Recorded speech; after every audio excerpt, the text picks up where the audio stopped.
Assalamualaikum warahmatullahi wabarakatuh. Bismillahirrahmanirrahim.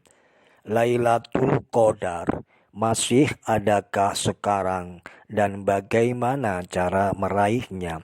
Pemirsa yang budiman, Lailatul Qadar berkaitan erat dengan nuzulul Quran, berkaitan erat dengan turunnya Al-Quran, sebagaimana difirmankan di dalam surat Al-Qadar.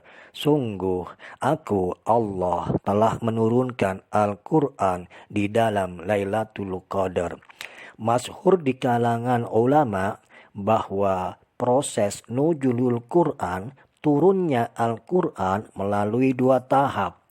Pertama, Allah menurunkan Al-Quran dari Lauhul Mahfuz kepada malaikat Jibril.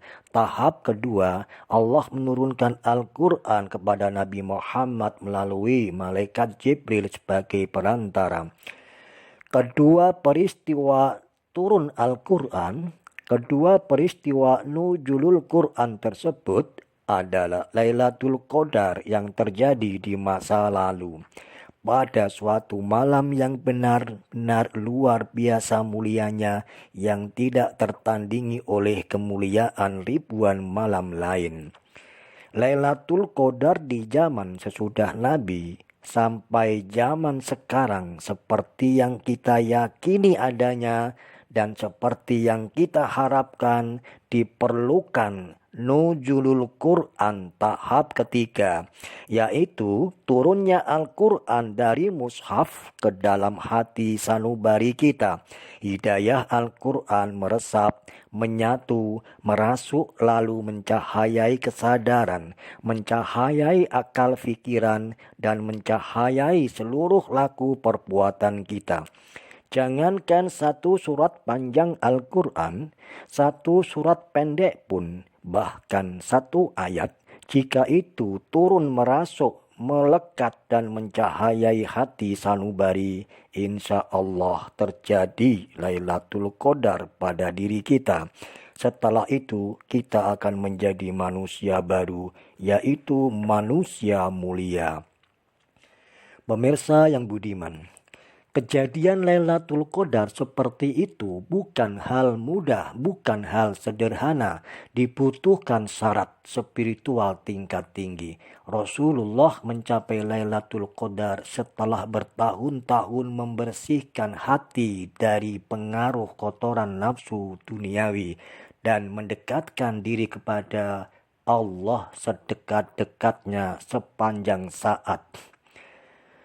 Spiritual kelas tinggi, spiritual tingkat tinggi sebagai syarat untuk menjadi manusia baru, spiritual tingkat tinggi sebagai syarat untuk menjadi manusia mulia, inilah yang ditempuh oleh para ulama sholih ahlul ma'rifat melalui beberapa proses, melalui beberapa tahap-tahap seperti tahap taubat, memperbanyak zikir, memperbanyak sholat, memperbanyak puasa, dan lain sebagainya.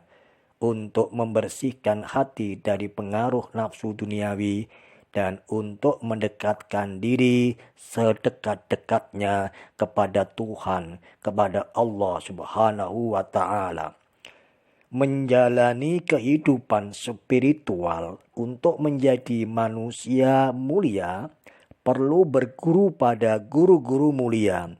Mereka pun telah berguru kepada guru-guru mulia sebelumnya, dan seterusnya mereka berguru kepada para sahabat, dan para sahabat pun berguru kepada semulia-mulia guru, yakni Rasulullah Sallallahu Alaihi Wasallam.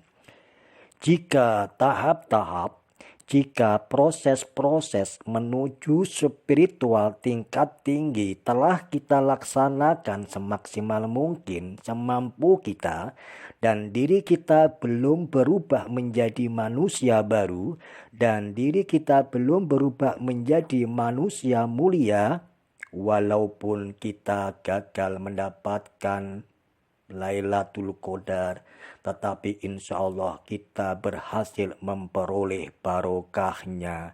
Doa-doa kita dikabulkan, amal ibadah kita diterima, dan dilipat gandakan pahalanya. Amin, amin, ya Rabbal Alamin, walhamdulillahi Rabbil Alamin.